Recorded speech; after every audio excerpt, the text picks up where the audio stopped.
Faites le plein d'idées pour les fêtes avec Monsieur Bricolage. Nos conseillers sont là pour vous accompagner. Luminaires, décoration d'intérieur, outils et accessoires pour la maison, l'entretien, l'embellissement du jardin, mais aussi tout pour vos compagnons à quatre pattes. Monsieur Bricolage s'invite sous votre sapin. Zone commerciale du chêne Saint-Amand à Saint-Dizier, ouvert du lundi au samedi. Du 1er au 24 décembre, c'est déjà Noël avec Puissance Télévisions. Participez chaque jour à notre calendrier de l'Avent et tentez de remporter de nombreux lots grâce à nos partenaires locaux. Modalité et inscription sur puissancetélévision.fr, onglet PTV et vous. Bonne chance et joyeuses fêtes!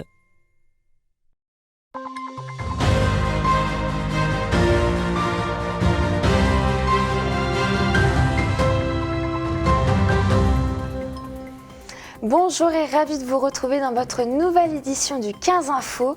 Voici les titres de ce mercredi 13 décembre. Le musée mobile Centre Pompidou sillonnera les routes haut-marnaises jusqu'au 30 décembre pour favoriser l'accès à la culture sur les territoires ruraux. Les visiteurs pourront découvrir au sein de ce musée itinérant l'exposition La Caravane du Bizarre. Nous irons dans les coulisses du cabaret itinérant J'adore qui s'est joué hier soir à Saint-Dizier. Sur scène, danse et musique se mélangent avec magie et illusion. 3 numéros orchestrés par Dorian McNamara entrecoupent les chorégraphies colorées des danseuses.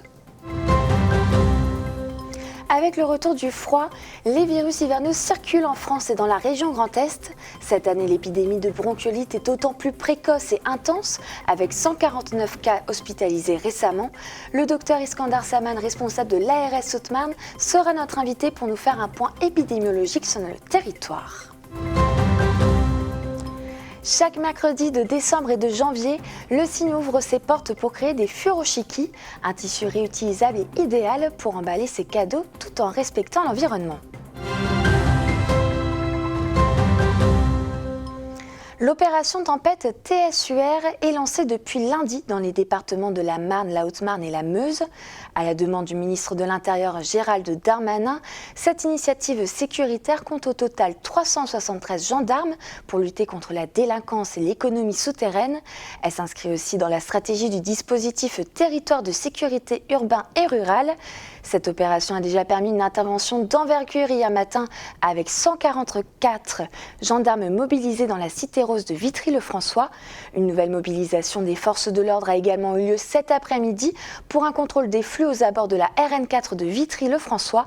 Un reportage complet à retrouver dans notre prochaine édition de demain. Et si les œuvres d'art venaient jusqu'à vous? Depuis lundi, le musée mobile MUMO Centre Pompidou sillonne les routes haut-marnaises avec son exposition La Caravane du Bizarre pour aller à la rencontre des populations rurales. Créé en 2022 par la fondation Art Explora, ce musée itinérant permet un meilleur accès à la culture pour les personnes isolées. Loïs Large est monté à bord du musée mobile à Montigny-le-Roi. Ce n'est pas un camion comme les autres. Le musée mobile, dit MUMO, amène l'art dans les petites communes. Jusqu'en janvier, il fait circuler l'exposition d'art contemporain La Caravane du Bizarre. Une vingtaine d'œuvres sont présentées dans ce musée itinérant, toutes issues de la collection du Centre Pompidou à Paris. On essaye principalement d'aller vers des zones rurales, mais on va également dans des quartiers politiques des villes, donc des plus grandes villes, mais jamais vraiment au centre, en périphérie, pour aller vers un public qui est éloigné non plus géographiquement, mais plutôt socialement de la culture. En général, ils sont très curieux, forcément. La thématique leur permet de s'exprimer, d'inventer beaucoup de choses, de faire travailler leur imagination. Dans chaque commune où ils s'arrêtent, des visites, des ateliers et des animations sont organisés à destination de tous les types de publics. Chaque année, le MUMO reçoit 20 000 visiteurs, dont plus de la moitié sont des élèves. Ce mardi 12 décembre, 3 classes du collège Camille Flammarion de Montigny-le-Roi avaient rendez-vous pour découvrir différentes manières d'exprimer le bizarre. Des tableaux, des photos ou des sculptures qui repoussent les limites de l'imaginaire en créant de l'émerveillement, des questionnements ou même de la peur. Une initiative très heureuse de la part de la municipalité de Val-de-Meuse qui donne un accès à la culture et à l'art contemporain à nos élèves qui sont un peu loin de tout. Donc ils ont la chance d'avoir ce musée mobile sur le pas de leur porte, puisque le collège se trouve à 100 mètres. À voir les visages des élèves, ils ont l'air tous assez emballés de ce qu'ils ont vu, et en particulier de l'atelier aussi, qu'ils ont pu vivre au collège. Donc voilà, pour l'instant, c'est extrêmement positif. Le MUMO sera présent en Haute-Marne jusqu'au 30 décembre. Après Montigny-le-Roi, il ira à la rencontre des citoyens de Chalindray, Joinville, Montier-en-Der, Langres et Châteauvillain.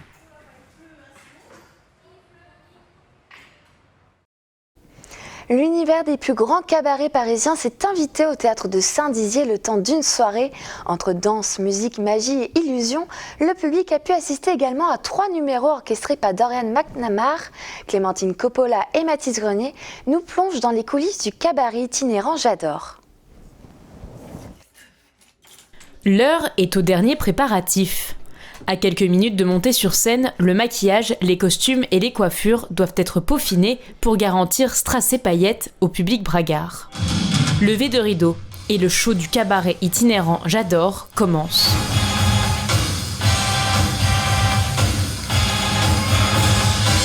Sur scène, danse et illusion se mélangent.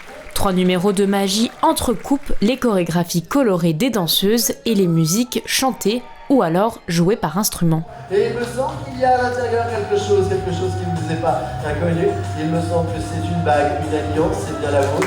Je crois que là, nous pourrons tomber. Et quand on aura rendez-vous, je vous dirai à la fin. On propose un instant d'évasion, de relâchement, surtout dans cette période de fête. On arrive bientôt sur Noël et c'est vrai que ça fait du bien. On n'est pas tout le temps en même temps sur scène, bien évidemment. C'est ce que j'appelle donc le cabaret. Il y a des moments où elles vont performer elles et puis ensuite je vais venir moi et puis... Enfin voilà, c'est tout un spectacle où les numéros s'alternent et pendant 1 heure, il y en a vraiment pour tout le monde. Magie, danse, musique, chorégraphie. Avec J'adore, la troupe veut recréer les traditionnels spectacles des cabarets parisiens tels que ceux du Lido ou du Moulin Rouge et les partager avec les habitants des petites communes.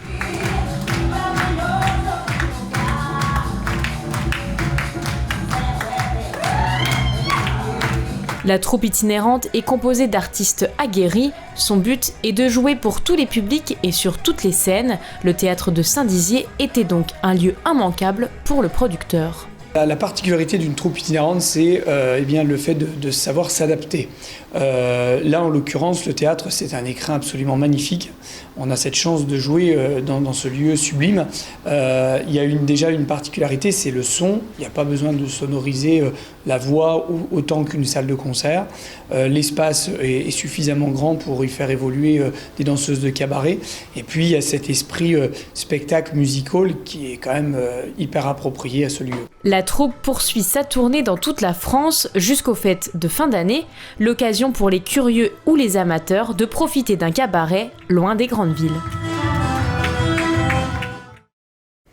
Comme chaque année, les épidémies saisonnières hivernales sont de retour. Entre grippe, bronchiolite ou encore Covid-19, les virus circulent densément dans la région. Iskandar Saman, responsable de l'ARS Haute-Marne, est notre invité ce soir pour nous faire un point épidémiologique sur notre territoire. Bonjour Iskandar Saman. Bonjour. Alors, à quel niveau sommes-nous concernés par les épidémies de grippe, de bronchiolite et de Covid-19 ? On n'est pas au même stade pour la grippe, on est encore en phase pré-épidémiologique. Pour la bronchiolite, malheureusement, on est en pleine épidémie. Par contre, pour les Covid-19, on démarre une phase pré-épidémiologique encore. Et on a aussi d'autres virus ou d'autres maladies comme la gastro-entérite et aussi la pneumonie. Alors, la gastro-entérite, heureusement, elle n'a pas encore arrivé dans notre région. Elle est installée pour le moment dans le sud-ouest. On est en phase pré-épidémiologique. Par contre, ce qui est important de dire, c'est qu'il y a la pneumonie à mycoplasme, à pneumonia. C'est une maladie infectieuse qui est due à un microbe et non pas à un virus, qui a commencé avec des taux très élevés en Chine, il a commencé à revenir en Europe. Il faut bien faire attention à cette maladie parce que ça peut amener à une hospitalisation, voire à une réanimation. Par contre, c'est une maladie qu'on pourrait l'éviter en faisant des gestes barrières. Et quelle est la situation dans les services d'urgence et les consultations, notamment chez SOS Médecins? On commence à constater, plus en ville qu'à l'hôpital, une augmentation de fréquentation pour le Covid-19, pour la grippe, pour la bronchiolite également. Alors, la bronchiolite, on a commencé à constater une augmentation moins rapide de l'épidémie de ce qui a été fait jusqu'à maintenant. On a eu vraiment une montée en flèche du nombre de cas. Et maintenant, on a une augmentation un peu moins rapide, ce qui laisse prévoir probablement une fin de cette crise de bronchiolite dans les semaines à venir. Et chaque semaine, il y a des surveillances qui sont également faites. Quels sont les différents facteurs qui entrent en compte pour la réalisation des taux d'incidence? On surveille par 3 mécanismes. Le premier mécanisme, effectivement, c'est les SOS médecins, combien de consultants qui est arrivé. Après, dans les services hospitaliers, quelle est la fréquentation des services d'urgence, quelle est la fréquentation d'hospitalisation. Et surtout, on a aujourd'hui pour le Covid-19 un troisième biais de contrôle, c'est le contrôle de taux viral dans les eaux usées. Et là, ces derniers temps, on a constaté une augmentation très rapide de ces taux de Covid-19 dans les eaux usées, ce qui laisse prévoir une circulation active de ce virus. Et pour lutter contre la transmission et la propagation de ces virus saisonniers, la vaccination fait partie des gestes barrières les plus efficaces. Il y a notamment eu une campagne de vaccination automnale en octobre. Où on en est concrètement dans la vaccination de grippe et de Covid-19 sur notre territoire? Là, je souhaiterais vraiment, non pas pousser un cri d'alarme, mais tout comme nous avons commencé la campagne de vaccination le 2 octobre, effectivement. Aujourd'hui, pour le Covid-19, il y a moins de 30%, on est autour de 27% de résidents qui sont vaccinés. Par contre, là où c'est rageant, c'est qu'il n'y a qu'à peine 8% de personnel qui travaillent dans les EHPAD qui sont vaccinés. Et si je reporte ça en ville, on a moins de 10% de professionnels de santé qui sont vaccinés pour la Covid-19. Pour la grippe, on commence à avoir quelques effets de la vaccination, mais on est encore loin. Juste pour rappeler, il y a moins de 30% de la population qui ont fait la vaccination et de grippe et de Covid-19, ce qui reste très bas. Ce sont des maladies qu'on peut prévenir en faisant des vaccinations. Vaccinons-nous. D'où l'importance de la vaccination, mais aussi il est important d'appliquer les gestes barrières que l'on connaît tous, comme porter un masque, se laver les mains et aérer les pièces pour limiter la propagation des virus, et bien sûr en cas de symptômes, de consulter votre médecin généraliste. Merci beaucoup Iskandar Saman d'avoir été notre invité et de nous avoir éclairé sur cette situation épidémiologique. Merci à vous. Il est temps de découvrir ensemble la 12e case de notre calendrier de l'Avent. Aujourd'hui, zoom sur les furoshiki, ces morceaux de tissu réutilisables à l'infini. En vogue depuis quelques années déjà, ce type d'emballage cadeau répond aux enjeux écologiques actuels. Chaque mercredi de décembre et de janvier, le signe de Chaumont organise des ateliers pour créer son propre furoshiki, une alternative idéale pour emballer ses cadeaux tout en limitant son impact sur l'environnement, que nous fait découvrir Manon de Fontis et Loïs Large.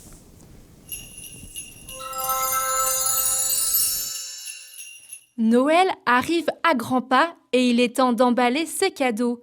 Le Cygne vous accompagne dans cette démarche en organisant des ateliers pour créer son propre furoshiki. À destination des enfants âgés de 8 à 12 ans, cet atelier leur permet de découvrir les différentes étapes de création, de la sérigraphie au tampon, en passant par différentes techniques de pliage. Le furoshiki, c'est donc une méthode de pliage japonais qui existait depuis l'ère d'Edo et qui revient aujourd'hui parce que c'est aussi une technique d'emballage de cadeaux de façon zéro déchet. C'est dans l'air du temps et puis c'est vrai que c'est important aussi c'est important pour nous aussi de cette prise de conscience aussi de l'impact qu'on peut tous avoir sur l'environnement. Chaque année, les fêtes de fin d'année sont propices à la surconsommation et au gaspillage. En France, les papiers cadeaux représentent à eux seuls 380 000 arbres abattus et 11 000 tonnes de CO2 émises sur cette période. Face à un tel constat, et à l'heure où les enjeux environnementaux redoublent d'importance, le furoshiki séduit de plus en plus d'adeptes. Qu'importe sa taille, sa couleur ou sa matière, il est réutilisable à l'infini et constitue donc l'alternative zéro déchet, idéale pour remplacer le papier cadeau traditionnel. C'est assez complet parce que pour les enfants, il y a le choix des motifs, il y a les tampons à venir qui devraient leur plaire beaucoup, et puis pour les adultes, la découverte des pliages, et je pense qu'on va réutiliser pas mal pour Noël à venir. Le Cygne propose cet atelier chaque mercredi, 2 décembre et 2 janvier, à 14h30 pour les enfants et à 18h30 pour les adultes. De quoi se mettre aux couleurs du Japon et faire ainsi écho à l'exposition Butsu Butsu, présente jusqu'en mars 2024.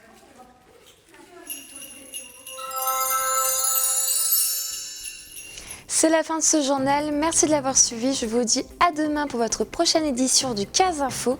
Belle soirée sur Puissance Télévisions. Toute l'actualité en continu à retrouver sur notre site internet et notre application mobile. Retrouvez-nous sur le canal 373 de la TV d'Orange et sur le canal 953 des offres Freebox.